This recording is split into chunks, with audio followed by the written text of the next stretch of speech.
20 meters mahali nilikuwa nimesimama wakati huo, kwa vile nilikuwa nimesimama hapa nyuma.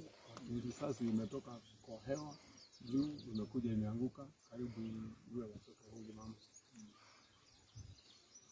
Langu kama governor ni kuambia, kwa vile hapa tuko na wasimamizi wa security, ni muhimu wafanye kazi ambayo inastahili na tuweze kujua wazi bila jambo lolote kufichwa ni nani huyu alipiga risasi, alipigia wapi, kusudi, kisa na maana lazima ijulikane.